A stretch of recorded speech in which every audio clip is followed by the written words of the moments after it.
పరలోకంలో ఆ, యోధా గోత్రపు సింహం అని చెప్పారు. అయితే ఆయన చూస్తే ఆ జీవుల మధ్యలో ఒక గొర్రె పిల్ల ఉండట చూశాడు. ఆ గొర్రె పిల్ల మరి మన యొక్క చిగురు ఆ, ఆయన జయించిన వాడుగా అపోస్తలు చూపించగలుగుతున్నాడు. మరి ఇప్పుడు వేరేంటి? ఇక వంశవృక్షం అని మరి ప్రతి వాళ్ళు వంశవృక్షం రాసుకుంటారు. సాధ్యమైనంత వరకు చాలా పితరుల యొద్దకు తాతగారు, నాన్నగారు మరి 2-3 తరాలు లేక 4 తరాలు వరకు వారు తెలుసుకుంటారు. ఇప్పుడు మన దగ్గరలో బాబురాంకులు ఉన్నారు. వారి పిల్లలకి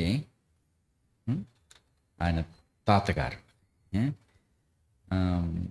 ముది మనవలు కూడా ఉన్నారు. అయితే ఇప్పుడు ఆయన చెప్పకపోతే వాళ్ళ నాన్నగారి పేరు చెప్తారు. తర్వాత ఈ ముది మనవలకి తెలుస్తుంది.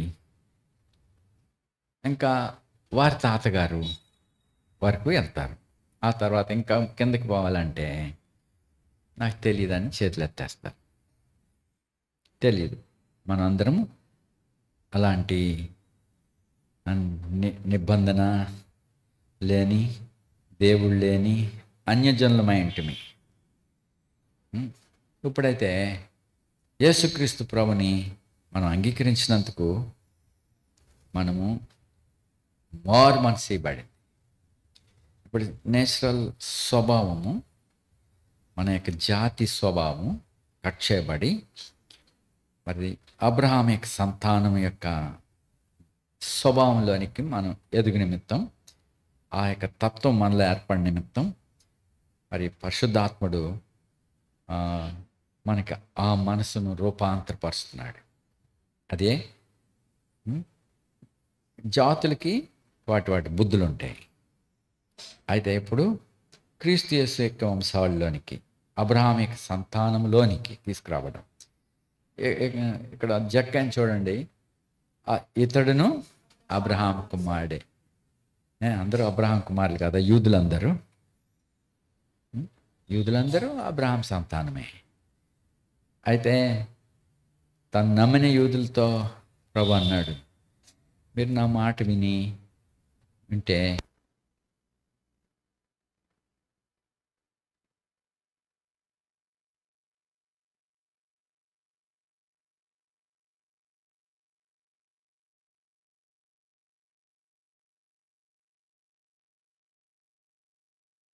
మీలో నా వాక్యం నాకు చోటు లేదు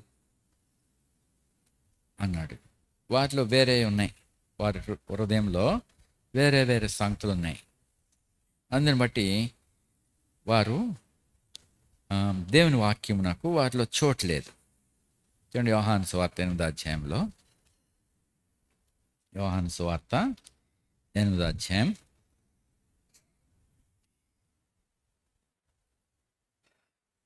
31వ వచనంలో చదవండి. తనను నమ్మిన యూదులతో, మీరు నా వాక్యమందు నిలిచిన వారైతే నిజంగా నాకు శిష్యులైండి సత్యమని గ్రహించేదారు. వారు మేము అబ్రహాం సంతానము,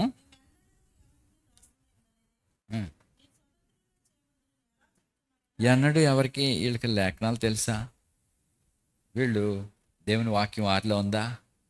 ప్రవక్తలు మరి గ్రంథములో వ్రాయబడిన సంగతులు వీళ్ళు చూచుట్లేదు, వినట్లేదు. మేము ఎన్నడూ ఎవరికి లేరా? ఫిలిస్తీన్ల వాళ్ళ మీద అధికారులు ఏలికలు లేరా? తర్వాత అష్షూరీయులు వారి మీద దండెత్తినప్పుడు, తర్వాత బబులోనీయులు వాళ్ళని చెరలో తీసుకుపోయినప్పుడు, ఒకప్పుడు ఐగుప్తులో దాసులుగా లేరా? అంటే వీళ్ళు దేవుని వాక్యాన్ని వారి హృదయంలో కలిగి లేరు. అక్కడికి ప్రభు వారికి వివరణ ఇచ్చాడు. 34లో ఉమ్, ఉమ్, ఉమ్, ఉమ్. కుమారుడు మిమ్మల్ని స్వతంత్రులుగా చేసినాళ్ళ మీరు నిజంగా స్వతంత్రులైందరు. సో వీళ్ళు స్వతంత్రంలో లేరు, దోసులుగా ఉన్నారు. దేనికి? పాపం నాకు. ఆ, మీరు నా అబ్రహాం సంతానం అని నాకు తెలుసును. అయితే అయినను మీలో నా వాక్యం నాకు చోటు లేదు కనుక. ఆ, సో వీళ్ళు అబ్రహాం పిల్లలా? అబ్రహాం పిల్లలు అయితే అబ్రహాం చేసినట్టుగా చేయాలా. చూడు 39. ఉమ్.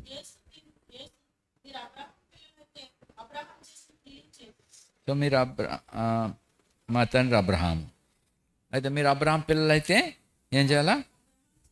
అబ్రహాం చేసిన క్రియలు, అది స్వభావం, అబ్రహాం సంతానం. ఇప్పుడు జక్కయ్యని చూడండి.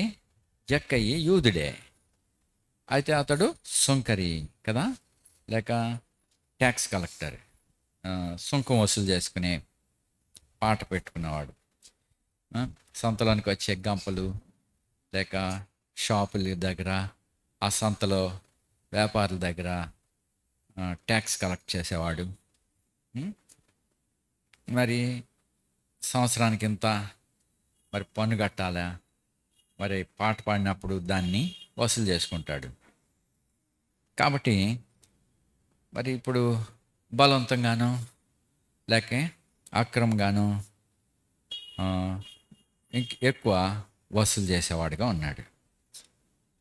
అయితే జక్కయ్య ఇంటికి ప్రభు వచ్చాడు. అతడు యేసు ఎవడో చూడగోరినవాడు. అయితే ప్రభు అతని చెట్టు ఎక్కి చూడగోరుతుంటే జక్కయ్య అని పేరు పెట్టి పిలిచి, నేడు నేను నీ ఇంట ఉండవలసి ఉన్నాను అని చెప్పినాడు. చూడండి, ఆయన మనసు యేసును చూడాల, పట్టువాడు. అయితే ఆశ ఉండింది, యేసు ఎవరో తెలుసుకోవాలా, చూడాలా. అప్పుడు జనసమూహం కూడా ప్రభుని వెంబడిస్తున్నారు కానీ ఆయనను అనేకులు ఎరగలేదు. ఇప్పుడు జక్కయ్య ఇంటికి ప్రభు వచ్చాడు. జక్కయ్య ఇంటికి వస్తే అక్కడ జ్ఞానులు, శాస్త్రులు, పరిసయ్యులు ఇలాంటి వారు, ఈ మనుషుడు పాపి కదా, ఇతని ఇంట ఆయన రావటం ఏంటి, ఈయన నిజంగా ప్రవక్తేనా, ఈయన క్రీస్తా లేక ఈయన గొప్పవాడా, ఈయన ఎలాంటి వాడు తెలుసు కదా, ఈడింటి రావటం ఏంటి అని తమలో తాము అనుకుంటున్నారు. అయితే ఆ సమయంలో జక్కయ్య, ఇదిగో ప్రభా, ఇప్పుడు ఇలాంటి అన్యాయపు సొత్తుతో ఉన్నవాడు ప్రభువుని కలిగి ఉన్నాడు. ఇంట్లో ప్రభు అతని ఇంటిలోనికి వచ్చున్నాడు. ఇప్పుడు అతని మనసు ఎలాగైందంటే, నాకు ఇంకేం అక్కర్లేదు, నాకు ప్రభు ఉన్నాడు అని చెప్పి తను సమృద్ధి కలిగిన వాడిగా ఫీల్ అయ్యాడు. అందుకే ప్రభా, ఇదిగో నా ఆస్తిలో సగము పనిచేస్తాడు. అది సగం అయిపోయింది అనుకో. ఇంకా నేను ఎవరి యొద్దైనా అన్యాయంగా తీసుకునేళ్ళ వారికి ఇంకేం మిగులుతుంది, బూడిది. ఇంకేం మిగులుతుంది, నాకు అయిపోతాయి, డబ్బు అంతా అయిపోద్ది. అప్పుడు ప్రభు అన్నాడు, అందుకే యేసు, ఇతడును అబ్రహాం కుమారుడే. అంటే అబ్రహాం వలే అతడు చేశాడు. అబ్రహాం ఆ సందర్భానికి అబ్రహాం ఏం చేస్తున్నాడు? ఇదివరకు ఏం చెప్పాడు, ఏం చేశాడు? అబ్రహాం గుణం ఇక్కడ ఏం కనపడింది జక్కయ్యలో? మెల్కీసెదెకు యొద్ద ఏం చెప్పాడు? మెల్కీసెదెకు అబ్రహాంని ఏం చెప్పాడు? మెల్కీసెదెకు అబ్రహాంతో ఏం చెప్పాడు? ఆ, ఆకాశమునకును భూమికిని సృష్టికర్త యొక్క సర్వోన్నతుడు దేవుని వలన the possessor of heaven and earth, ఆకాశములను భూమిని కలిగినవాడు, సంపాదించుకున్నవాడు, సృష్టించుకున్నాడు, సంపాదించుకున్నవాడు. ద ద హోల్ యూనివర్స్ ఆయనది. ఆయన సృష్టించాడు, ఆయన వశంలో ఉన్నాయి, ఆయన కలిగినవాడు, ఉన్నవాడు. ఆయన వలన అబ్రాము ఆశీర్వదింపబడుగాక. కాబట్టి ఎప్పుడైతే దేవుణ్ణి ఆ యొక్క ప్రత్యక్షతలో ఆశీర్వదింపబడ్డాడో, సొదొమ గొమొర్రాల యొక్క రాజు ఎంతో కొల్ల సొమ్ము మరి అబ్రహామే కొట్టుకొచ్చాడు. చెరలో ఉన్న వారిని చెరపట్టి పట్టుకొచ్చాడు. లోతు చెరలో ఉన్నాడు. ఒక్క లోతుని తీయాలంటే సాధ్యం కాదు. లోతుని ఒక్కడనే రక్షించాలంటే సాధ్యం కాదు. అప్పుడు మరి అక్కడ చెరపట్టబడిన వారందరినీ, అంటే రాజులను సంహరించి సొదొమ గొమొర్రాల మనుషులందరినీ రాజును కూడా విడిపించుకొచ్చాడు. అప్పటికే సొదొమ రాజు, గొమొర్రా రాజు ఆ సిద్దీం లోయలో ఆ యొక్క కీలు తారు, భూమిలోంచి తారులు వేస్తూ ఉంది. ఆయిల్స్ ఎక్కువ ఉన్నాయి అక్కడ. అండర్ గ్రౌండ్లోంచి తారు పైకి లేసిపోయింది. అక్కడ వాళ్ళు పడిపోయారు, రాజులు, సొదొమ గొమొర్రాల రాజులు పడిపోతే వాళ్ళకి రాజవస్త్రాలకి తారు అంటుపోయింది, మసి పట్టుకుని ఉంది వాళ్ళకి. అలాగా ఉన్నట్టు వాళ్ళని సైతం విడిపించాల్సి వచ్చింది. ఎందుకంటే లోతు వారి మధ్యలో ఉన్నాడు. ఒక లోతుని మాత్రం విడిపించాలంటే ఇప్పుడు సాధ్యం కాదు. అందరిని విడిపించాల్సి వచ్చింది. సో ఇప్పుడు రాజులందరినీ సంహరించి, సైనికులందరినీ సంహరించి ఇప్పుడు జయోత్సవంతో వచ్చాడు. ఇప్పుడు ఇమీడియట్ నెసెసిటీలు ఉన్నాయి అబ్రహాంకి. ఆకలి కొని ఉన్నాడు. ఆ రాత్రి అంతా నిద్ర లేదు, తరుముతా యుద్ధం చేయాల్సి వచ్చింది. తనతో ఉన్నవాళ్ళు కూడా, ఇంట పుట్టిన యవనస్తులు, అలవర్చబడినవారు, వాళ్ళు కూడా ఎంతో ఏక మనసుతో పోరాడారు. అలాగే హెబ్రోన్లో ఉన్నవాళ్ళు, మమ్రే అనేవాళ్ళు, వాళ్ళు కూడా నిబంధనల కింద ఉన్నవారు, వీళ్ళందరూ వచ్చి పోరాడినందుకు జయం పొందారు. దేవుడు సహాయపడ్డాడు. ఇప్పుడు సొదొమ రాజు వచ్చాడు. ఎవరు ఎదుటికి? అక్కడ ఎవరున్నారు? మెల్కీసెదెకు. ఆయన ఎవరు? ఆకాశమునకు భూమికిని సృష్టికర్త యొక్క సర్వోన్నతుని దేవుని యాజకుడు. ఆయన ఎంత గొప్పవాడు, ఎంత ఘనుడు. ఆయన ఎదుట మరి అబ్రహాం ఎంతో వినయంగా ఉన్నాడు. కొన్ని అక్కర్లు ఉన్నాయి. ఇప్పుడు ఆకలి కొని ఉన్నాడు, దప్పుకొని ఉన్నాడు. కానీ చుట్టూ ఉన్నటువంటి చెరపట్టిన వాటిలో కొల్ల సొమ్ములో ఆహారం కూడా ఉంది, సొదొమకు సంబంధించిన ఆహారము. సో ఇలాంటి ఆహారాన్ని ఇంకా తాను ఆకలిలో తినేయకుండా, ఆ శోధనలో పడిపోకుండా ఈ మెల్కీసెదెకు రొట్టెయు ద్రాక్షారసం తీసుకొచ్చాడు. అది వాటి వలన బలం కలిగిన వాడు. సొదొమ ఆహారం రెడీగా ఉంది. కొద్దిమంది యవనస్తులు పూజించేశారు, ఎందుకంటే ఆకలిగా ఉన్నారు, త్వరగా తినేశారు. కనపడింది, తిన్నారు. న్యాయమే, యవనస్తులు కదా, వారు ఆకలి కొంటే వెంటనే తినేశారు, సహజం అది. అయితే అబ్రహాం ఆ సొదొమ సంబంధించిన ఆహారం పుచ్చుకోలేదు, కానీ మెల్కీసెదెకు ద్వారా తేబడిన ఆహారం పుచ్చుకున్నాడు. ఇప్పుడు బలపడ్డాడు. ఇప్పుడు సొదొమ రాజు వచ్చాడు. నా దృష్టిలో వాడు ఆ అంగి, అతని రాజవస్త్రాలు తారు అంటుకుపోయింది. వాడు ఒక నల్లగా ఉన్నాడు, వాని ముఖంలో ఏ సౌందర్యం లేదు, అలాగా చెరలో నుంచి విడిపింపబడ్డాడు అబ్రహాం చేత. వాడు ఎంతో కృతజ్ఞుడిగా ఉండాలి. కానీ అతను మెల్కీసెదెకు ఎదుట మాట్లాడుతున్నాడు అబ్రహాంతో. అబ్రహమా, ఆస్తి అంతా తీసేసుకో, మనుషులు నాకు ఇచ్చే, ఎవరెదుట మాట్లాడుతున్నాడో వాడికి తెలియదు. రెస్పెక్ట్గా అబ్రహాం ఎంతో రెస్పెక్టబుల్గా ఉన్నాడు. గత ఆదివారం ఒక మాట చెప్పాను, నా కాలుకి దెబ్బ తగిలితే ఆ, ఆ, బయటికి వెళ్ళాను కదా. ఎక్కడ చెప్పాను ఈ మాట? ఉమ్, ఆ, ఆ, అయితే కాలుకి దెబ్బ తగిలింది, గాయం అయిపోయింది, రక్తం కారుతుంది. నన్ను మోసుకొచ్చాడు ఒక ఆయన. ఆ, అక్కడ ఆరాధన వర్తమానం అవుతా ఉంది. అందరూ ఎంతో సైలెంట్గా గౌరవంగా వాక్యం వింటున్నారు. నన్ను మోసుకొచ్చినాడు, వాడికి ఏం తెలుసు? వాడి దేవుని ఆరాధన స్థలం తెలియదు, ఆరాధన యొక్క గౌరవం తెలియదు. అంతమంది ఎంతో భయభక్తులతో దేవుని వాక్యాన్ని వింటున్నారు. నన్ను మోసుకొచ్చినాడు సడన్గా అంటే జగ్గారావు గారు బయట రండి అన్నాడు. అందరూ ఏంటి ఏమైంది? అందరూ అల్లతే ఏమవుతుంది? అంత రెస్పెక్ట్గా దేవుని వాక్యం వింటున్న వాళ్ళు సైలెంట్గా, మైక్ లేదు, దేవుని సేవకుడు వాక్యం చెప్తున్నాడు, వానికి గౌరవం తెలియదు నన్ను మోసుకొచ్చిన వాడికి. అందుకే జగ్గారావు గారు బయటకు రండి అంటే అప్పుడు ఆయన గట్టికొచ్చి బయటకు వచ్చి ఏం అరవలే. ఇంకా సడన్గా ఇంకా ఎక్కువ డిస్టర్బ్ కాకుండా ఆయన బయటకు వచ్చాడు.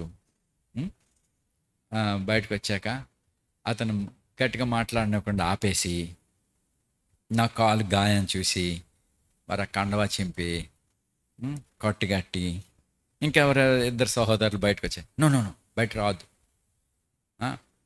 అని చెప్పి మొత్తం మీద సహాయకులుగా వచ్చిన వాళ్ళని సైతం కట్టుగట్టి నువ్వు ఎందుకు బయటకు పోయావు, నువ్వెందుకు వెళ్ళావు బయటికి? అక్కడ నెమ్మదిగా నన్ను గద్దిస్తున్నాడు. ఎందుకు పోయావు? అయితే ఇంకా బయట ఉన్నవాళ్ళు అండ్ హాస్పిటల్ తీసుకెళ్తే బాగుంటుంది. లేదు, బయటకు పోకూడదు, ఇప్పుడు ఆరాధన సమయం. ఆ రక్తాన్ని చూసి అయినా పట్టుకెళ్ళాలా, కంగారు పడాలా? ఆరాధనని నిర్లక్ష్య పెట్టకుండా దేవుని సన్నిధిని కూర్చిన గౌరవం ఆయన కలిగిన వాడై వచ్చిన వాడిని గట్టిగా మాట్లాడి లేదు, ఇంకా లోపల నుంచి వచ్చిన వారిని తొందరపడినవ్వలేదు. సో మొత్తం ఏదో కట్టేసి ఆ గాయంలోకి ఏమో గట్టిగా ఏదో గుడ్డ అత్తు పెట్టి కట్టేసి వీడిని తీసుకెళ్ళి ఆ మూల వెనకాల మూల ఆడు కూర్చోబెట్టండి అన్నారు. సో ఆరాధన అయి రాక కాలు పైకెట్టుకుని పోటు బాధపడతానే ఉన్నాను. ఆరాధన అయ్యాక అప్పుడు ఏమైంది అందరు చుట్టుముగారు. వీడు ఆరాధనలో బయటకు పోయాడు. సో అంటే దేవుని సన్నిధిని కూర్చిన గౌరవం. అక్కడ తొందరపాటు వచ్చినాను, కష్టం వచ్చినాను, హాస్పిటల్కి పరిగెట్టలేదు. దేవుని సన్నిధిని కూర్చిన గౌరవం అక్కడ నేను శ్రమలో గమనించాను. నాకు ఒకవైపు నొప్పి ఉన్నది, నాకు బ్లీడింగ్ అవుతుంది కాలుకి. ఆ కాలు కూడా పైకి పెట్టి కూర్చో, వీడి దగ్గర ఎవడు ఉండొద్దు. సో మూలను కూర్చోబెట్టేశారు. నాకెంత వయసు ఉంటుంది? ఇంకా 10 years కూడా ఉండదు. అంటే నాకు ఫెడ్రిక్ గారు మార్టారు, ఆయన మొదటి సేవకుడు అనుకుంటా గజ్జరంలో. ఆయన అది ఏ సంవత్సరమో మరి, బహుశా 1963 or 64. అంటే నాకు 4 సంవత్సరాలు 5 సంవత్సరాలు పిల్లవాడిని. సో ఆ కాలమున నేను ఆ యొక్క దేవుని సన్నిధిని గురించిన రెస్పెక్ట్ వారు ఎట్లు కలిగి ఉన్నారో అది అబ్రహాం యొక్క స్వభావం, అబ్రహాం యొక్క నేచర్. అది దేవుని సన్నిధిని నిలిచుండుట, గౌరవంగా ఉండుట, ఆ గౌరవాన్ని ఎరిగిన వారు. ఇప్పుడు వీడు వచ్చాడు సోదమరాజు, అబ్రహ్మా, ఆ లాంగ్వేజే వేరు. మా నాన్న పిలిచిన వాడిని యొక్క లాంగ్వేజ్ జగరగరా అని పిలిచాడే, ఆ స్వరం నాకు ఇంకా గుర్తుంది. ఉం? ఆ, ఆ ఇర్రెస్పెక్టెడ్ రఫ్ లాంగ్వేజ్ అది. ఉం? దేవుని సన్నిధి యొక్క గౌరవం అతనికి తెలియదు. ఉం? ఆ, సో ఇక్కడ అబ్రహాం మెల్కీసెదెకు ఎదుట ఎంతో దీనుడై ఎంతో గౌరవంగా నిలబడి ఉండగా సొదొమరాజు వచ్చాడు. అబ్రహమా, ఆస్తి అంతా తీసేసుకో, ఆ? ఆ, ఇంకేం కావాలా, మనుషులు నాకు ఇచ్చే అంటుంటే ఇప్పుడు అబ్రహాం లాంగ్వేజ్ మారిపోయింది. ఎలా మారిపోయింది? మెల్కీసెదెకు ఎట్లా మాట్లాడాడు అట్లా మాట్లాడుతున్నాడు. ఆకాశమునకును భూమికి సృష్టికర్తయగు సర్వోన్నతుడగు దేవుని ఎదుట నా చెయ్యెత్తి ప్రమాణం చేస్తున్నాను. ఏమని? నీ వాటిలో ఒక నూలు, చెప్పులు వారైనా నూలు పోగైనా ఏది నేను తీసుకోను. ఎందుకు? నేనే అబ్రాహ్మని అని నువ్వు చెప్తావు కాబట్టి నీ వాటిలో నాకు ఏది ఎక్కలే. అయితే మా యవనస్తులు భుజించింది తప్ప అనేరు, ఎష్కలు అనేవారు, మమరే అనేవారు ఏం కావాలో వాళ్ళు తీసుకునేవాళ్ళు, వాళ్ళకి కావాల్సిందే తీసుకుని. బట్ నాతో ఉన్న వాళ్ళు కానీ నా వారికి కానీ నీ వాటిలో ఏది అక్కర్లే. అది. సో డబ్బు మీద తిండి మీద ఆతురపడలేదు అబ్రహాం. సో ఇక్కడ జక్కయ్య కూడా ఇప్పుడు ప్రభుని ఎప్పుడైతే కలిగి ఉన్నాడో ఆ గౌరవం, ఆ యొక్క సంపద, అన్నిటికి మించినవాడు, సమస్త జ్ఞానమునకు మించినవాడు, ఆయన తన ఎదుట ఉన్నాడు, తన ఇంటిలో ఉన్నాడు. అది సెన్స్ ఎప్పుడైతే ఆయన కలిగి ఉన్నాడో డబ్బు మీద లక్ష్యం లేదు.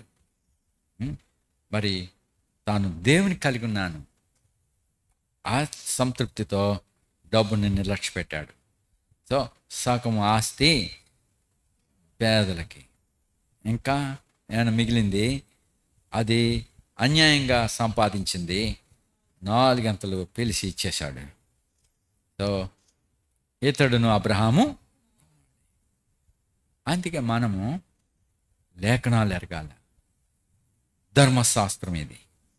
ఈ మన పితరులను గుర్చిన సంగతులు, ఈ సంగతులు మనం చదువుతున్న ఈ ధర్మశాస్త్రములోని ఈ మాటలు ఎవరు, ఎవరితో, ఎక్కడ ఈ సంగతులు చెప్పబడ్డాయి చెప్పండి. ఇప్పుడు explain with the reference with the contest. చెప్పండి, ఎవరు, ఎవరితో, ఎక్కడ చెప్పబడినాయి? దేవుడు మోషే ద్వారా అరణ్యములో ఎవరితో? ఇజ్రాయెల్తో చెప్పబడుతున్న సంగతులు, ధర్మశాస్త్రం. ఈ ధర్మశాస్త్రం అంటే జ్ఞానం. జ్ఞానము మనకి ఎందుకు నేర్పబడుతుందంటే we should learn the knowledge. అబ్రహాము ఏ రీతిగా నడుచుకున్నాడో, అతని స్వభావం ఏమైనదో అది మీరు ఎరగాల. మీరు ఎరిగినప్పుడు మీరు నాలాగుంటారు. మీలో రూపాంతరం జరుగుతుంది, మీలో మారు మనసు జరుగుతుంది, మీ మనసు మారుతుంది, ట్రాన్స్ఫార్మ్ అవుతుంది. మానసికంగా మన స్వభావం ఏంటి? అన్యజాతి. ఇప్పుడు యేసుక్రీస్తు ప్రభుని బట్టి ఈ సంతానంలోకి మనం వచ్చాము, గ్రాఫ్ట్ చేయబడ్డాము. కాబట్టి మీరు కూడా అబ్రహాం యొక్క సంతానముగా, అబ్రహాం పిల్లలుగా పిలువబడే ధన్యత ఇవ్వబడింది. అందుకే మీ పితరులను మీరు ఎరగాల. ఇప్పుడు తాత వారికి వెళ్ళారు, తాతయ్యనే ఎరుగుతున్నారు. అది ఇలాంటి వాళ్ళని బయట తీసుకురావటం కొంచెం కష్టం. అయితే మరి ఇప్పుడు మనము యేసుక్రీస్తు ప్రభువుని ఎరుగుటను బట్టి, ఆయనను రక్షకునిగా స్వీకరించటాన్ని బట్టి మనం దేవుని పిల్లలుగా, అబ్రహాం యొక్క సంతానముగా మనం చేయబడుతున్నాం. చూడండి 12వ అధ్యాయంలో, ఆదికాండంలో మరి ఈ సంగతులు ఇదివరలోనే మనం 12వ అధ్యాయంలో చదివాము. ఇప్పుడు 13వ అధ్యాయంలోంచి అధ్యాయం అంతా చదువుదాం. 13వ అధ్యాయం. అబ్రాము తనకు కలిగిన సమస్తమును, తన భార్యను, తనతో కూడా ఉన్న లోతును వెంట పెట్టుకుని ఐగుప్తులో నుండి నెగబుకు వెళ్ళాను. అతడు ప్రయాణం చేయొచ్చు దక్షిణం నుండి బేతేలు వరకు, అనగా బేతేలుకును హాయికిని మధ్య తన గుడారము మొదట వండిన స్థలం వరకు వెళ్ళి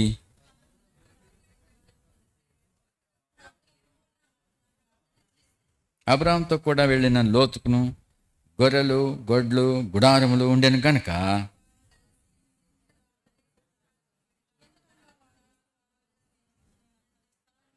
అప్పుడు అబ్రాము పశువుల కాపర్లకును లోతు పశువుల కాపర్లకును కలహం పుట్టాను.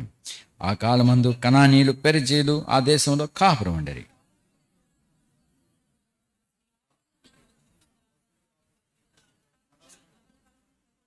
ఈ దేశమంతా నీ ఎదుట ఉన్నది కదా, దయచేసి నన్ను విడిచి వేరుగా ఉండుము. నువ్వు ఎడమ తట్టుకుని వెళ్ళినేళ్ళ నేను కుడి తట్టుకును, నువ్వు కుడి తట్టుకు వెళ్ళినేళ్ళ నేను ఎడమ తట్టుకుని వెళ్ళుదునని లోతుతో చెప్పగా,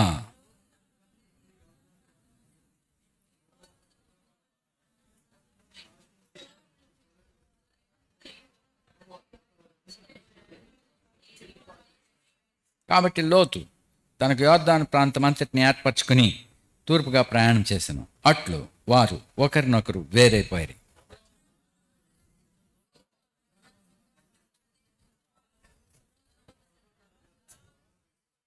సొదొమ మనుషులు దుష్టులను, యెహోవా దృష్టికి బహు పాపులనైండిరి.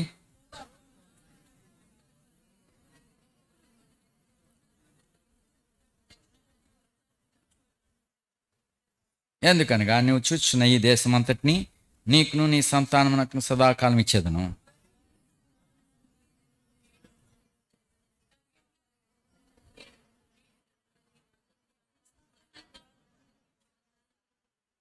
అప్పుడు అబ్రాహాము, నీవు లేచి ఈ దేశం యొక్క పొడుగున వెడల్పున దానిలో సంచరించము, అది నీకు ఇచ్చేదనని అబ్రాహాముతో చెప్పాను.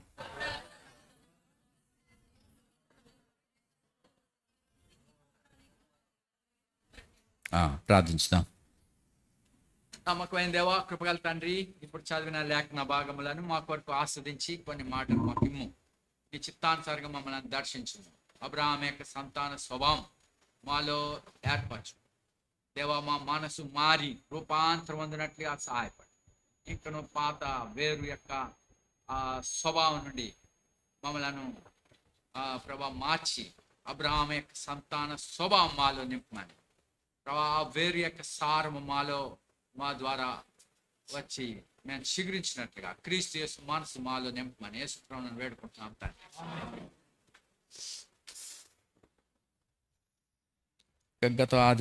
గత వాక్యపట్నం చదివినప్పుడు 12వ అధ్యాయంలో మనం చదివింటిమి.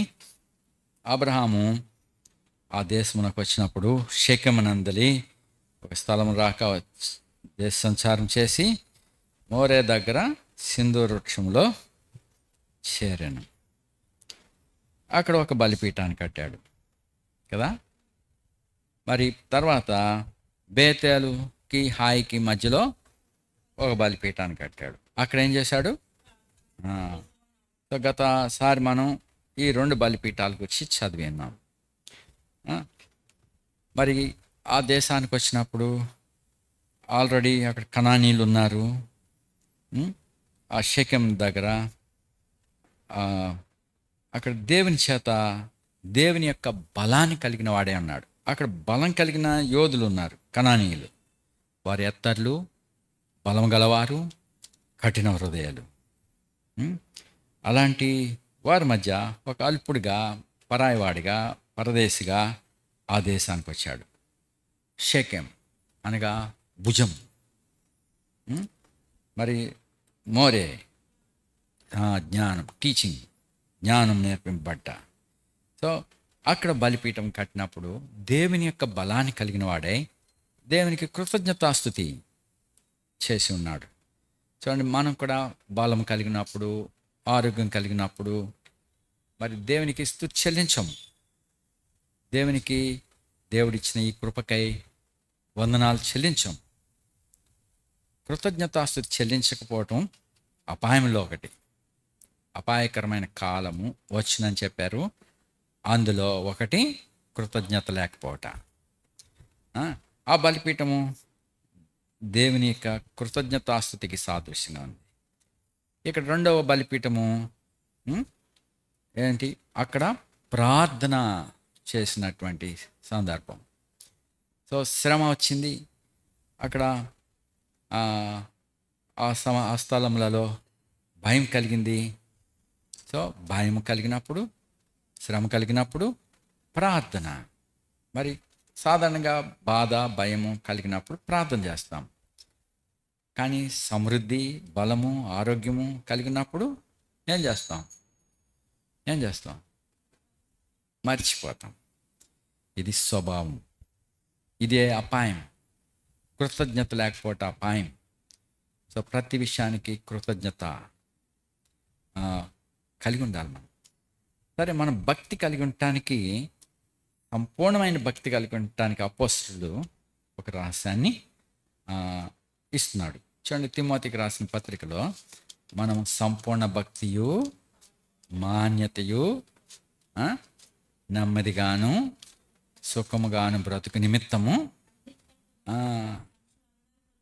సో ఏంటి? మనం పీస్ఫుల్ లైఫ్ అండ్ ప్లెజర్ఫుల్ లైఫ్ కలిగి ఉండుటకై అపోస్తలుడు చెప్తున్న మర్మం ఏంటి? ఇక్కడ 2వ అధ్యాయం 1వ వచనం, మొదటి పత్రిక.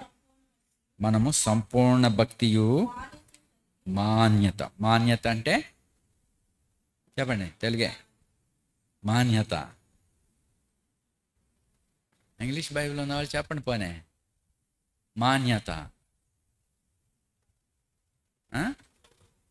ఎస్, గౌరవం లేక గౌరవనీయమైన జీవితం. ఒకటి సంపూర్ణ భక్తియు, గౌరవనీయమైన జీవితము. మూడవది నెమ్మదిగాను, నెమ్మది అంటే పీస్ఫుల్, అండ్ సుఖము, ప్లెజర్ఫుల్, సౌఖ్యంగాను బ్రతకాలంటే ఏం చేయమన్నాడు?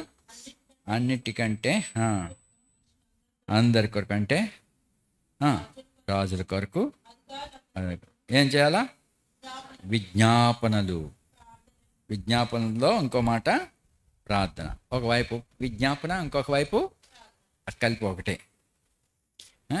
విజ్ఞాపన, ప్రార్థన రెండు ఒకలానే ఉన్నాయి.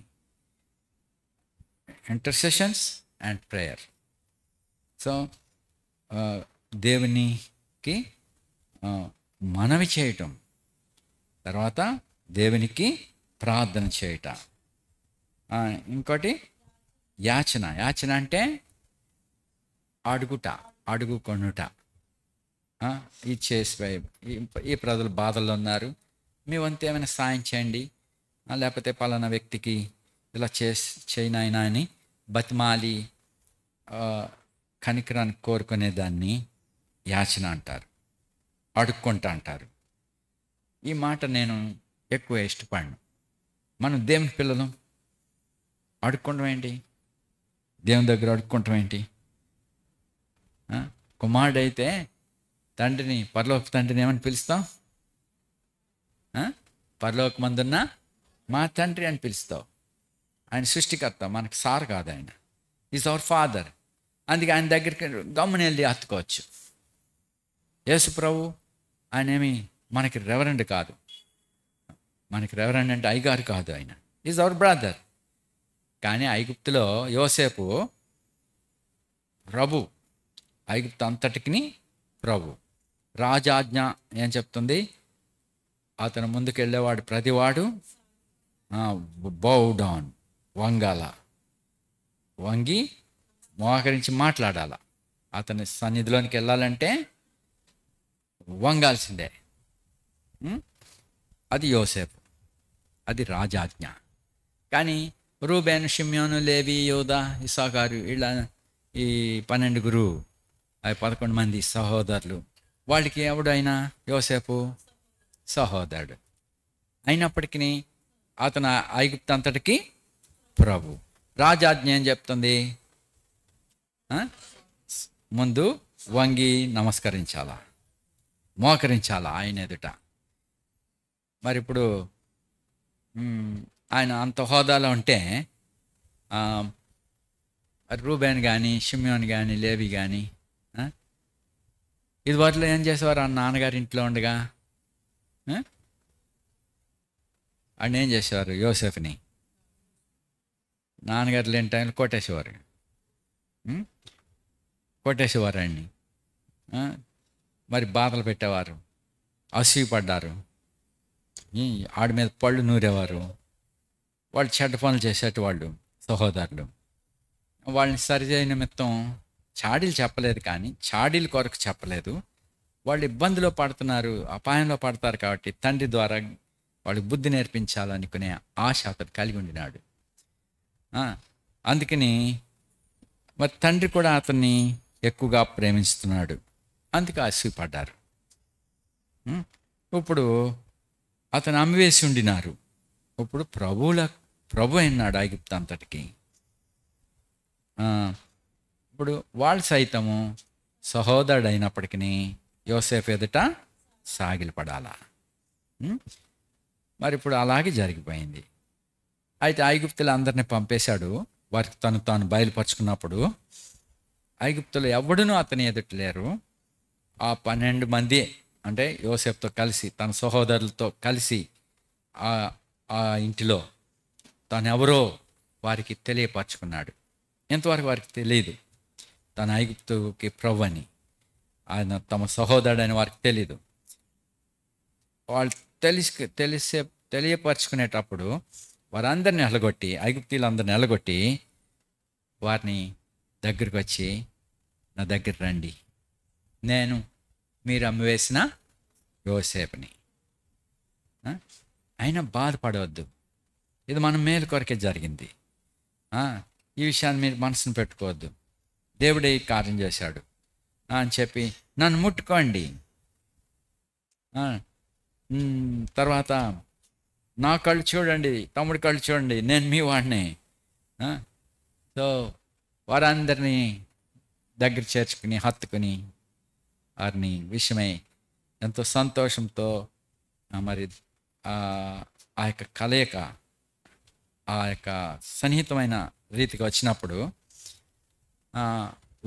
వారు యోసేపుని గురించి వాళ్ళు నిమ్మళించాక వాడు భోజనం చేసేటప్పుడు ఏం చేసి ఉంటాడు? గదిలో మాట్లాడినప్పుడు యోధ ఏం చేసి ఉంటాడు? రూబేన్ ఏం చేసి ఉంటాడు? లేవి ఏం చేసి ఉంటాడు? షిమ్యోన్ ఏం చేసి ఉంటాడు? ఇక భయపడతారా? ఐగుప్తుకి ప్రభు అయిన వాడు ఎవడు? మా సహోదరుడు. అప్పుడు షిమ్యోని, లేవి కఠినమైన వాళ్ళు అంట, వాళ్ళ మనసు క్రూరంగా ఉండిందంట. తండ్రి గారు యాకోబు కూడా అది ఇష్టపడలేదు. అంటే యోసేపుని ఎక్కువగా బాధ పెట్టిన వాళ్ళు వీళ్ళిద్దరే. అందుకే ఆ జైల్లో పెట్టడానికి షిమ్యోన్ని ఎందుకు ముందుగా బంధించాడంటే, వీడిని వదిలిపెడితే వీడికి అసలు కోపిష్టి, దారిలో రూబేన్ చంపేస్తాడేమో. ఎందుకంటే ఆ కష్టంలో ఒరే మన తమ్ముడిని ఇలా బాధ పెట్టాం కదరా, ఇప్పుడు మనం ఈ బాధలో పడ్డాము అని అనేసినప్పుడు షిమ్యోను ముఖాన్ని చూస్తూ ఉంటాడు. ఆయన వీడేదో అపాయకరంగా ఉన్నాడు, నాన్న చెప్పేస్తాడని భయపడుతున్నాడు, చెప్పేస్తాడు వీడు, ఈయనే చంపేస్తే వదిలిపోద్దని ఇంకో తప్పు చేయటానికి రెడీ అయిపోతున్నాడు షిమ్యోన్. అందుకే ఆ పని చేయకుండా షిమ్యోన్ అక్కడ ఆపి అతను పోషిస్తూనే ఉన్నాడు. మీరు వెళ్ళండి, నేను కూడా దేవుడికి భయపడేవాడిని అని చెప్పి పంపేశాడు. సో ఇప్పుడు తను ఒంటరిగా ఆ గదిలో తను చూపించుకున్నప్పుడు షిమ్యోన్ అని ఉండొచ్చు, లేవి అని ఉండొచ్చు, ఒరే తమ్ముడు ఎటువంటి సంభాషణ అది? ఐగుప్తుకి ప్రభు వారి ప్రైవేట్గా వారి ఇన్నర్ ప్లేసెస్లో ఒరే తమ్ముడు యోసేపు, ఇంకా సన్నిహితమైన స్వభావం అది కదా. మరి ఎటువంటి అనురాగం అది, ఎటువంటి ప్రేమ అది! అదే ప్రభువైన యేసుక్రీస్తు మనందరి ఎడల మన సహోదరులుగా మనల్ని ప్రేమించున్నాడు. మనం ఆయన దగ్గర అటువంటి స్వేచ్ఛను కలిగి ఉండవచ్చును. అయితే తండ్రి అని దేవుని ఆజ్ఞ ప్రకారం ప్రతి వాని మోకాలు అతని ఎదుట వంగవలెను. మరి రూబేన్, షిమ్యోను ఇలా బ్రదర్స్ ఎవడైనా తమ పని కొరకు వెళ్ళవలసి ఉంటే ఈజిప్ట్లో ఆయన అధికార పీఠం మీద ఉంటే వారు అతన్ని కలుసుకోవాలంటే వారు సైతం వంగాల్సిందే. అలాగే యూదులైనను అన్యజనులైనను ప్రభువైన యేసుక్రీస్తును ఎదుట మనం వంగవలను. అయినప్పటికీ ఆయన మన సహోదరుడు, పరలోక తండ్రి, సృష్టికర్త దేవుడు, మన తండ్రి. సో ఇప్పుడు ఆ రీతి ఆయన సన్నిహితాన్ని కలిగి ఉన్నాం. సరే, మనం నెమ్మదిగా సుఖంగా బ్రతికి నిమిత్తం ఈ 4 విషయాలు మనలో ఉండాలి. అబ్రహాం జీవితంలో మరి కృతజ్ఞత అన్నది, ప్రార్థన జీవితాన్ని చూసాం. మరి మరి మనం కూడా కృతజ్ఞత ప్రార్థన కలిగి ఉండాలి. సో మనం ఆరోగ్యంగా బాగున్నామా? సో నిర్లక్ష్యంగా ఉంటాం, వ్యర్థమైన వాటి సంగతుల తట్టు మనం తిరుగుతాం. అయితే నెమ్మది కలిగి ఉన్నామా? జాగ్రత్త, శోధనలో పడకున్నట్లు మనము కృతజ్ఞతాస్తుతులు చెల్లించట్లోనూ మెలకుగా ఉండాలి. ప్రార్థన ఎందు మెలకుగా ఉంటాం. బాధలో దేవునికి మొరపెడతాం, అది కామన్ థింగ్. కానీ సంతోషము, సమాధానము, ఆనందము మనం కలిగి ఉన్నప్పుడు మాత్రం నిర్లక్ష్యంగా ఉంటాం. మనం కృతజ్ఞతాస్తుతి చెల్లించాలి. అందుకే ఇక్కడ అపోస్తలులు చెప్పినట్టుగా మనము సంపూర్ణమైన భక్తి, మాన్యత, నెమ్మది అయిన జీవితము, సుఖముగాను బ్రతుకు నిమిత్తం. సో 4 విషయాలు ఏం చెప్పాడు? ప్రార్థన, విజ్ఞాపన, యాచన, కృతజ్ఞతాస్తుతి. సో ప్రతి విషయంలో కృతజ్ఞతాస్తుతి. దేవుడు మీకు ఇచ్చిన పిల్లల విషయంలో కృతజ్ఞతాస్తుతి. వారి విషయమే వేదన పడుతూ ప్రార్థన చేస్తూ ఉంటాం, కానీ వారి విషయంలో కృతజ్ఞత చెల్లించాము. మరి అలాగనే ప్రతి విషయంలోనూ, మరి బయట సంగతుల విషయంలోనూ, మన ఇంటిలోని సంగతుల విషయంలోనూ ఈ 4 మనం కలిగి ఉన్నప్పుడు సంపూర్ణమైన భక్తిలో మీరు ఎదగగలరు. ఇప్పుడు మనం ధ్యానిస్తున్నది అబ్రహాం యొక్క జీవితాన్ని చూసి మనం కూడా ఆ స్వభావంలోకి రావాలని పరిశుద్ధాత్ముడు లేఖనాల ద్వారా మరి మన ప్రభువైన యేసుక్రీస్తు యొక్క ఆ జీవము, ఆ చిగురు మనలో రావాలని. చూడండి, వేరు చిగురు ఎక్కడ మధ్యలో అంటి కట్టాక పాత వేరు లేదు. ఇప్పుడు ఈ వేరు అబ్రహాం యొక్క వేరు, అబ్రహాం, ఇస్సాకు, యాకోబులు, వీళ్ళు వేరు, రూట్. మరి మధ్యలో మన అంట కట్టబెట్టింది. ఇప్పుడు దాన్ని చిగురిస్తుంది. చిగురు ఎలా వచ్చింది?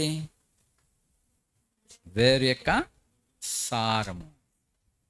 ఆ సారము మనలోంచి చిగురు, క్రీస్తు యొక్క స్వభావం. సో మీరు అంట్లు చూసారా? అంట్లు, మామిడి అంటు, నిమ్మ అంటు, ఇంకేవో అంట్లు చేస్తున్నారు కదా, గ్రాఫ్టింగ్. సో చిన్న చెట్లే ఫలించేస్తున్నట్టున్నాయి. మరి మామిడికాయ చెట్లు, అంటు మామిడిలు అమ్ముతారు. అమ్మినప్పుడు అది చిన్నగా ఉండగానే ఆ రూట్లో అంటికట్టాక అది పూత పూసేసి దాన్ని ఆల్రెడీ కాయలు ఉంటున్నాయి. అలాంటి చెట్లు అమ్ముతున్నారు. సో అది అడవి వేరు, అడవి మొక్క యొక్క కొమ్మ మేలు జాతికి అంటగట్టినప్పుడు ఈ సారం, ఈ మొక్క వేరు, పాతది అడవిలో పెరిగింది, ఇప్పుడు ప్రత్యేకమైన మంచి బీజమునకు అది అంటగట్టబడినప్పుడు చిగురిస్తుంది. అలాగే మన వేరు, మన చిగురు ప్రభువైన యేసుక్రీస్తు. అది నేర్చుకుంటే ఇక్కడ అరణ్యంలో మరి ఈ సంగతులన్నింటినీ విశ్వాసులకు తండ్రి అయిన అబ్రహాం. సో ఇక్కడ బిగినింగ్, విశ్వాసం నాకు బిగినింగ్. అంతకుముందు విశ్వాసం లేదా? విశ్వాసం ద్వారా హేబేలు ఏం చేశాడు? దేవునికి శ్రేష్టమైన బలిని అర్పణగా తెచ్చాడు. విశ్వాసమును బట్టి ఆ, నోవహు అది వారికి చూడని సంగతులకు వచ్చి దేవుని వాక్యానికి భయపడినవాడు, భయపడి ఓడ నిర్మించుకున్నాడు. హానోకు తర్వాత అబ్రహామే కదా. ఇక్కడ హానోకు నోవహు హానోకులను గుర్తు చేయలేదు, ఆదామును గుర్తు చేయలేదు. ఇక్కడ మనకి ఎవరిని చూపిస్తున్నాడు? అబ్రహాం. సో మన యొక్క ఆత్మీయమైన జీవితం నాకు ఆ యొక్క వేరు starting, the beginning Abraham. So విశ్వాసులకు తండ్రి. విశ్వసించేటి వాళ్ళని, క్రీస్తునందు విశ్వసించేటి వాళ్ళు వారు అబ్రహాం సంతానముగా ఎంచబడుతున్నారు. ఆ నేచర్స్ వారిలో ఉంటాయి. దేవుని గురించిన సన్నిధిని గురించిన భయము, భక్తి, దేవునికి కృతజ్ఞత చెల్లించుట, దేవునికి ప్రార్థన చేయుట, దేవుని యందు భయభక్తులు కలిగి ఉండుట, ఆయన వాక్యమునకు భయపడ్డ, ఇవన్నీ అబ్రహాంలో ఉన్నాయి.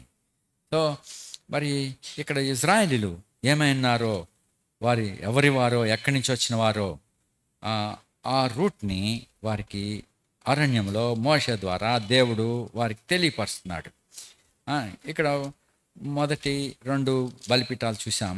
అయితే తర్వాత అబ్రహాం జీవితంలో ఒక కరువు వచ్చటం మనం చూసాం. అబ్రహాం జీవితంలో వచ్చింది. తర్వాత ఆయన కుమారుడు ఇస్సాకు దినాల్లో కరువు వచ్చింది. తర్వాత యాకోబు దినాల్లో కూడా కరువు వచ్చింది. కరువులు చాలా భయంకరమైనవి. కరువుల్లో దోపిడీలు ఉంటాయి. ఆస్తులు కొల్లబట్టేటప్పుడు ఉదాహరణకు గొర్రెలను ఎత్తుకుపోతున్నారు, తిండి లేదు జనానికి.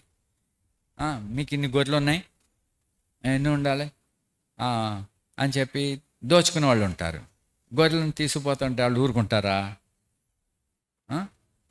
దోచుకునే వాళ్ళని ఎదిరిస్తారు. అప్పుడు వాళ్ళు తలలు బాగుపడతారు, చంపేస్తారు. కాబట్టి ఇలాంటి అపాయాలు గుండా వెళ్ళినప్పుడు అబ్రహాము దేవునికి ప్రార్థన చేయవాడు, దేవుని కృపను ఆశ్రయించిన వాడు. సరే, ఇక్కడ కరువు వచ్చింది. ఇప్పుడు ఇంతమంది వారి ప్రాణాలు పోషించబడాలి.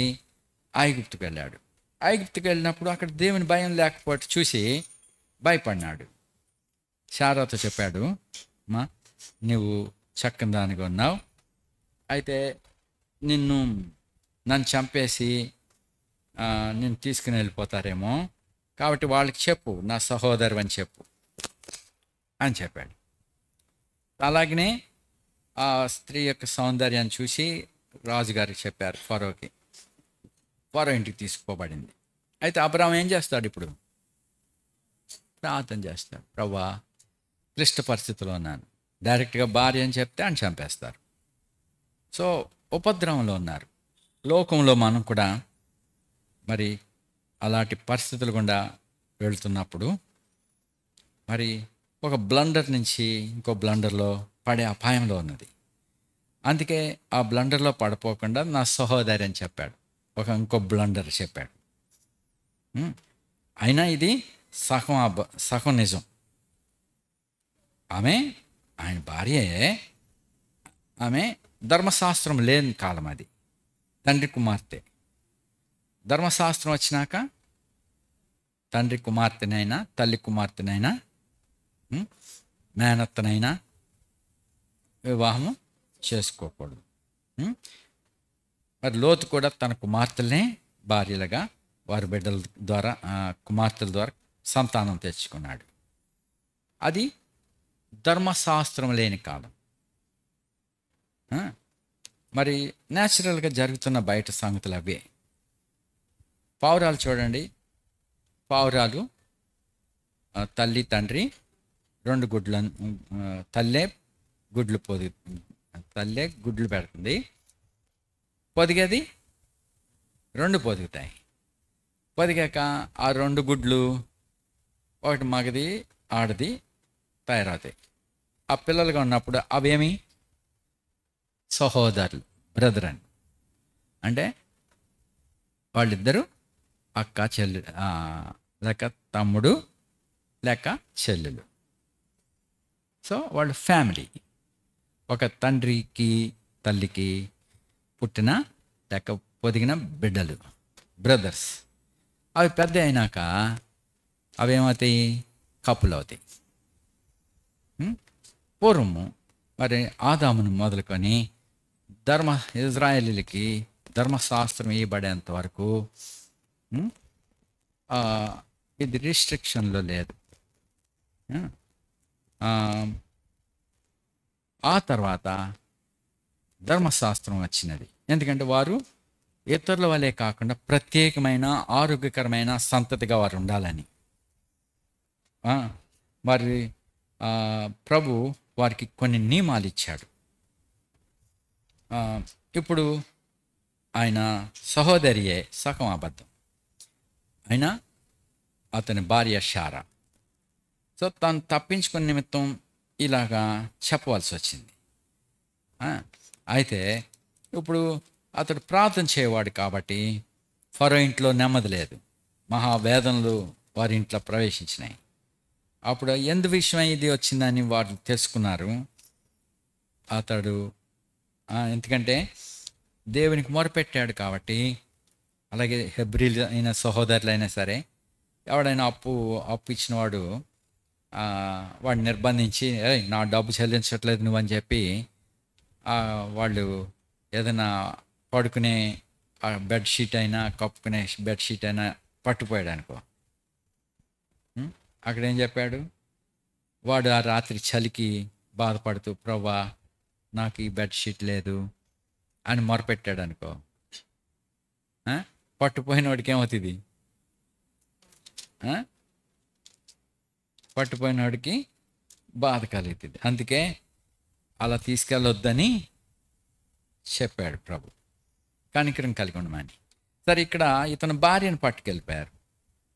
మరి అది సామాన్యమైన విషయం కాదు, ఏదో బెడ్షీట్ కాదు, తను ప్రేమించే తన భార్య. అయితే ఇప్పుడు ఆయన దేవునికి మొరపెట్టినప్పుడు ఐగుప్తులో రాజు ఇంటి వారు అందరూ శ్రమలు వేదనలతో ఉన్నారు. అప్పుడు తిరిగి తన భార్యను తనకి ఇచ్చేశారు. ఆమె అయినా ఆయన ముట్టలేదు. అప్పుడు ఆ విషయమై ప్రాయశ్చిత్తముగా గొర్రెలను గొడ్లను దాసదాసీలను ఇచ్చి అబ్రాముని పంపేశారు. పంపేశాక 13వ అధ్యాయంలో చదవండి. 13వ అధ్యాయం 1 వచ్చి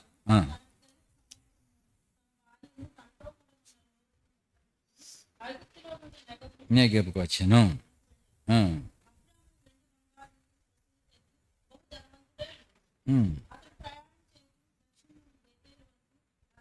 ఇప్పుడు ఈ ఐగుప్తు ధనమేం కాదు. ఆల్రెడీ కల్దీల ఊరిలోంచి కొంత కలిగినవాడు, ఆరాన్లో కొంత వ్యాపారం చేసినవాడు, కలిగిన యావదాస్తిని తీసుకుని కనానికి వచ్చాడు. అక్కడి నుంచి ఐగుప్తుకి వెళ్ళాడు. అక్కడ కొన్ని కలిసినాయి, గొర్రెలు గొడ్లు కొంత ఐశ్వర్యం. వాటన్నిటితో కలిసి మళ్ళీ ఎక్కడికి వచ్చాడు? దక్షిణ పాలస్తీనాకు వచ్చి మరి గొప్పవాడిగా ఉన్నాడు. ఆ సమయమున మళ్ళీ ఎక్కడికి వచ్చాడు? బేతేలుకు, అనగా ఆ ఇక్కడి మధ్య తన గుడారము మొదట ఉండిన స్థలమునకు వెళ్ళి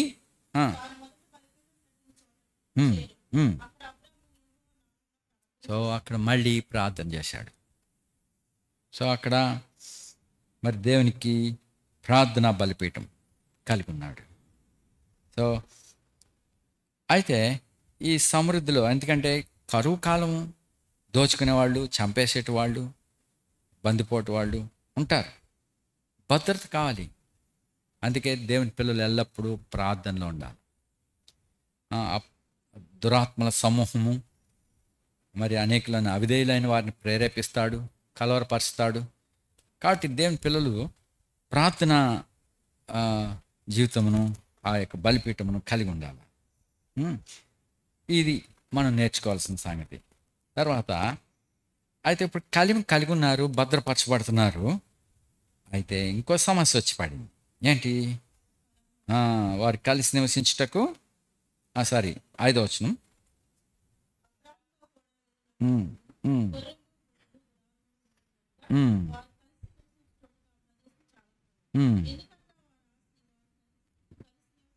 కలిసి నివసించుటకు సో సమృద్ధిగా కలిగి ఉన్నారు. ఇక్కడ దేవుని ఏర్పాటులో మొట్టమొదటి దేవుడు అబ్రాహాంతో చెప్పినాడు, నువ్వు లేచి నీ దేశం నుండి, నీ బంధువుల యొద్ద నుండి, నీ తండ్రి ఇంట్లోంచి బయలుదేరన్నాడు. అంటే వాటన్నిటినీ విడిచిపెట్టి రావాలి. అయితే ఇప్పుడు తండ్రి గారే లీడర్ అయ్యాడు. సరే, దేవుడు అతన్ని తీసేసినాక లోతు కూడా ఉన్నాడు. సో దేవుడు ప్రత్యేకంగా పోగొడుతున్నాడు కలిసిపోతున్న వాళ్ళని. లోతు నుండి వేరు చేశాడు.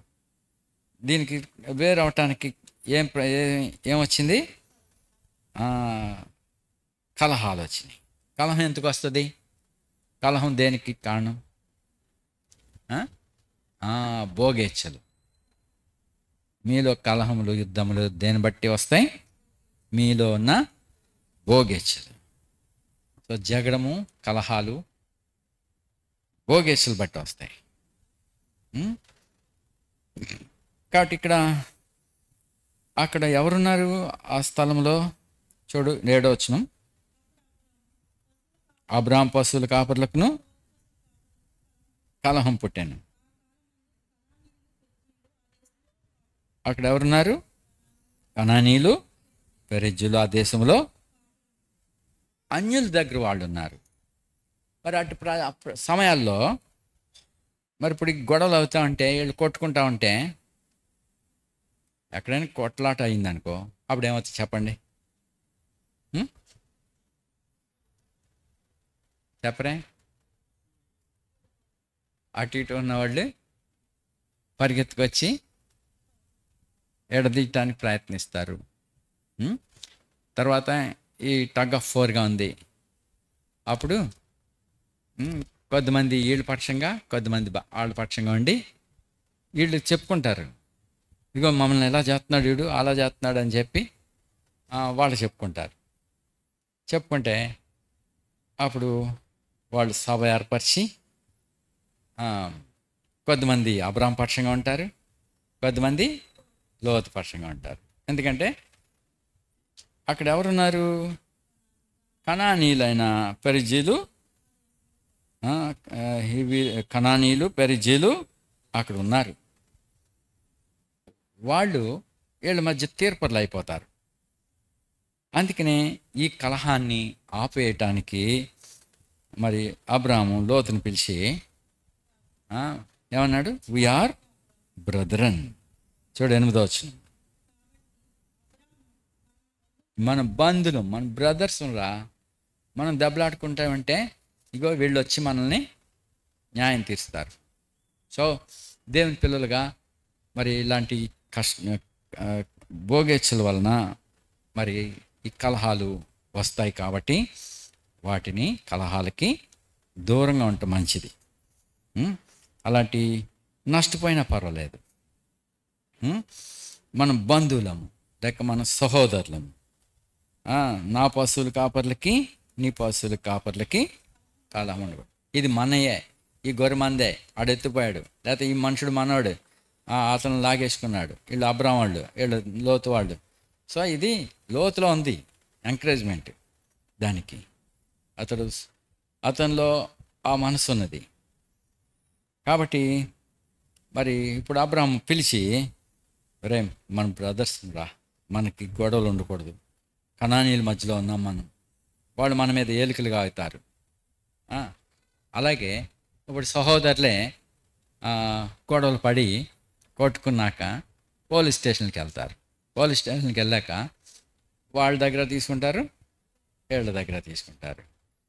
అయిపోయాక ఈ గొడవ ఎక్కువగా ఉంది, అబ్బాయి ఈ కేసు మా వశంలో లేదు, సివిల్ కేసు వేసేసుకోండి, కోర్టుకి వెళ్ళిపోండి అంటారు. ఇప్పుడు కోర్టుకి వెళ్ళే ముందు వకీల్ని పట్టుకుంటారు. ఇది మీ పక్షాన ఉందయా, నీకు పలానా ఆర్టికల్ ప్రకారం, పలానా చట్ట ప్రకారం నీకు ఇలా చెందింది అని వాళ్ళ వాదకుడు చెప్తాడు. వాళ్ళ వాదకుడు, నేను కష్టపడ్డాను, నా వలన ఇంత డబ్బు వచ్చింది, నా వలన ఇదంతా ఇచ్చాను లోతులకి, మా నాన్న ఎప్పుడో మా అన్నయ్య చచ్చిపోయినప్పుడు వాడికి కలిగింది ఇంతే, ఇప్పుడు నేను ప్రయాసపడి ఇంతగా అభివృద్ధి పరిచాను, వీడు అన్నిట్లో నాది అంటున్నాడు అని చెప్పి ఇప్పుడు కోర్టు కేసుకి వెళ్ళినప్పుడు ఆయన వకీలు ఏం చెప్తాడు, అరే నీది కదా, మీ తాత ఆస్తి కాదు కదా ఇది, నువ్వు కష్టపడిన ఆర్జితం ఇది, నీ ఏమంటారు స్వార్జితం ఇది, స్వార్జితం అంటే నీవు తాత ఆస్తి అయితే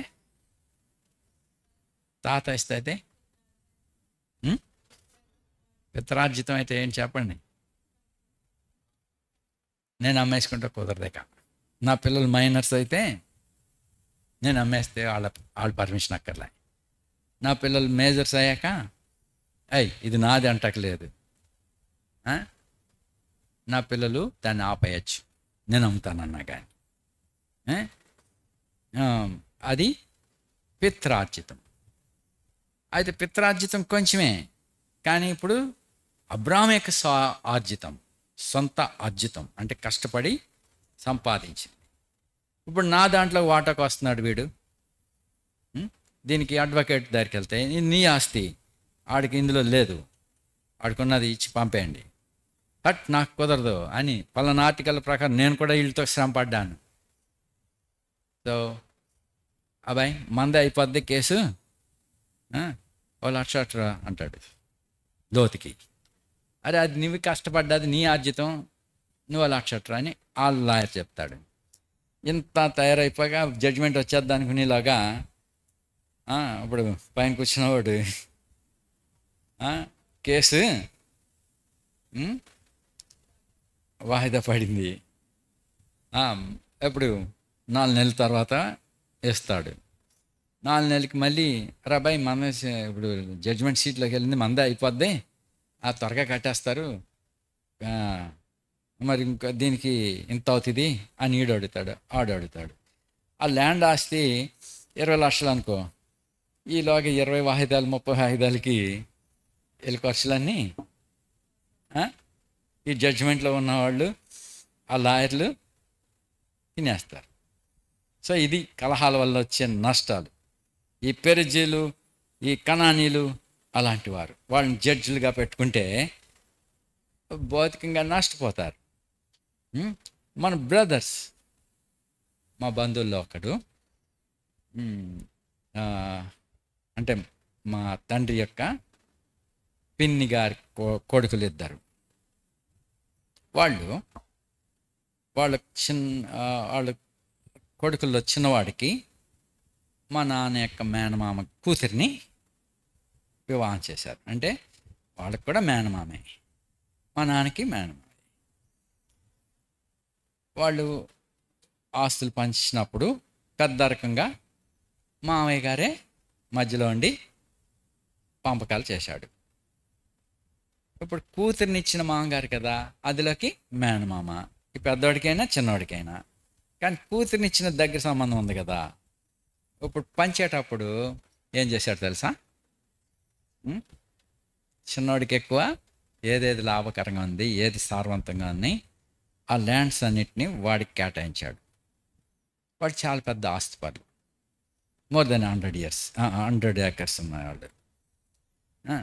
వాళ్ళకి పంచేటప్పుడు మా మేనత్త వెళ్ళింది, మా నాన్న చెల్లెలు, ఒరే అన్నయ్య వాళ్ళ కూతురిని ఇచ్చాడు వాడు మాయ, పంటలు బాగా పండే ఆ తోటలన్నీ, ఆ నిమ్మ తోటలు, బత్తాయి తోటలు చాలా ఆదాయం వస్తున్నాయి. సో వాటిని వాళ్ళకి ఇచ్చేశాడు, నీకేమో ఇలాంటి ఇచ్చాడు అని చెప్పి పెద్దవాడితో మాట్లాడుతూ ఉందంట. అంటే అప్పుడు పెద్ద ఆయన పిలిచాడు, ఒరే మంగరాజు రారా, మన ఇద్దరికి ఇది గొడవ పెడుతుందిరా అన్నాడు. ఏదో గొడవ పెడతానికి వచ్చిందిరా ఇదో ఏంటి చెప్పేప్పుడా. అప్పుడు ఆవిడికి ధైర్యం వచ్చేసి, అవునరా నీకు మామయ్య అయితే మాకు మామయ్య, కానీ నీకు పిల్లనిచ్చాడు కాబట్టి నీకు అన్నిట్లో ప్రాధాన్యత ఇచ్చి సారవంతమైన నేలలు, బాగా పండే తోటలు నీకు ఇచ్చి ఇటుకోమో ఎలాంటి ఇచ్చాడు. పోవే పెద్దోడు అంటాడు, పోవే. అది ఏముంది, దేవుడు ఆశీర్వదిస్తే నేను తోట వేస్తాను, 2 సంవత్సరాలు ఊరుకుంటే 3వ సంవత్సరం కాపు అందుకుంటుంది, అది పండుతాయి. ఎందుకు గొడవలు ఉండకూడదే? ఎవరు చెప్పారు ఈ మాటలు? అన్యులు వాళ్ళు, ప్రభుని ఎరగని అన్యులు వాళ్ళు, యేసుక్రీస్తు ప్రభువుని రక్షకునిగా అంగీకరించలేని అన్యులు వాళ్ళు. అన్యులే ఎలాగంటే దేవుని పిల్లలుగా అబ్రహాం పిల్లలు అని చెప్పుకున్న మనము, క్రీస్తు యేసు సంతతిలోనికి చేర్చబడిన మనము ఈ విధమైన జగడాలు, వాదనలు కలిగి ఉండుట అసలు సరి అయిన పరిస్థితి కాదు. అబ్రహాం యొద్ద నుండి నేర్చుకోవాల్సిన సంఘటన ఇది. మన యొక్క పితని యొక్క స్వభావం ఇది. మన బంధులం, నీకు నాకు కలహాలు ఉండకూడదు, అన్యులు వచ్చి మనకి తీర్పర్లుగా ఉండకూడదు. కాబట్టి నీకు ఏది మంచిగా ఉన్నదో నీ వాటిని తీసుకుని, మనకు కలిసి ఉంటే బాగాలేదు కాబట్టి నీకు ఏది మేలో ఆ ప్రకారం ఎన్నుకో. నువ్వు తూర్పు తట్టు వెళ్తే నేను పడమ తట్టు వెళ్తా, నువ్వు పడమ తట్టు వెళ్తే నేను తూర్పుకి వెళ్తా. సో ఆ విధంగా తనకు ఫస్ట్ ఛాన్స్ ఇచ్చాడు. ఇచ్చి అప్పుడు లోతు కళ్ళెత్తి తూర్పు వైపున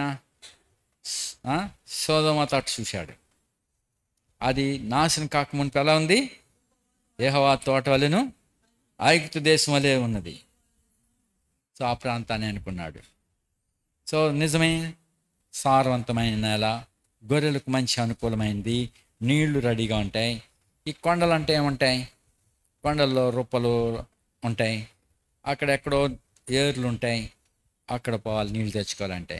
సొదొమ తట్టు వెళ్తే ఆ మైదాన ప్రాంతంలో ఎక్కడైనా నీళ్లు ఉంటాయి.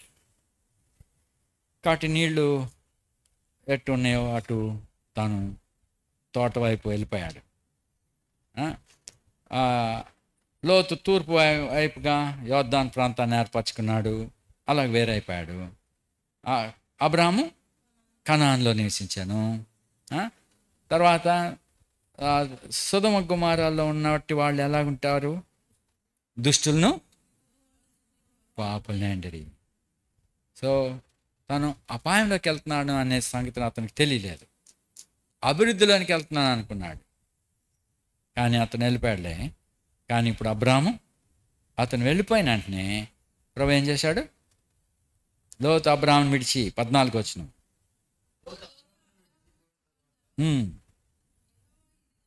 యెహోవా ఇదిగో నీ కన్నులెత్తి చూడు చూడు.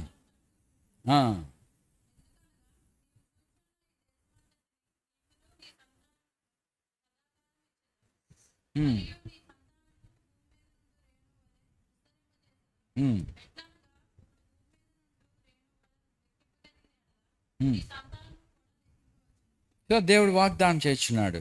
దేవుడు అతన్నితో చెప్తున్నాడు, ఈ దేశం అంతా నీకు నీ సంతానానికి సదాకాలం ఇస్తాను అని చెప్పాడు. ఈ దేశం పొడిగా వెడల్పున సంచరించు అది అని చెప్పినప్పుడు అబ్రాహాము ఏం చేశాడు? 18 హెబ్రోన్లోని మమ్రే దగ్గర దిగి ఇక్కడ ఏం చేశాడు? ఇక్కడ కూడా బలిపీఠం. ఎక్కడికి వచ్చాడు? మమ్రేలోని, హెబ్రోన్లోని Mamre. What is meaning of Hebron? Hebron అనగా సహవాసం, మమ్రే అనగా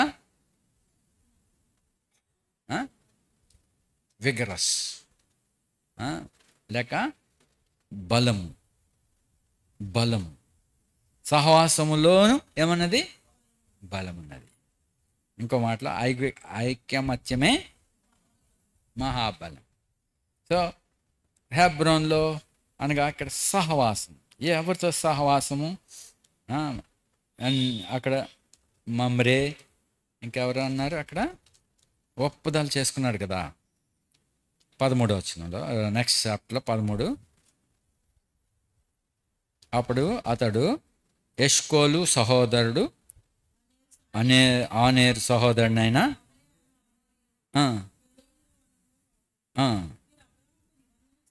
సో అక్కడ ఫెలోషిప్ కలిగి ఉన్నాడు. వాళ్ళు బయట వాళ్ళే, కానీ వారితో ఒక నిబంధన కింద ఉన్నాడు.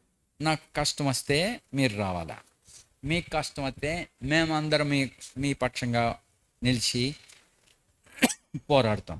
మీ పశువులను ఎత్తుకొని పోయేవాళ్ళు వస్తే మేము వచ్చి పోరాడతాం. మా పశువుల మీదకి ఎవరైనా హానికరులు వస్తే మీరు రావాలా. సో అలా నిబంధన చేసుకున్నారు. సో ఇక్కడ దట్ ఈస్ హెబ్రోన్, సహవాసం. సహవాసంలో మమ్రే బలం ఉన్నది.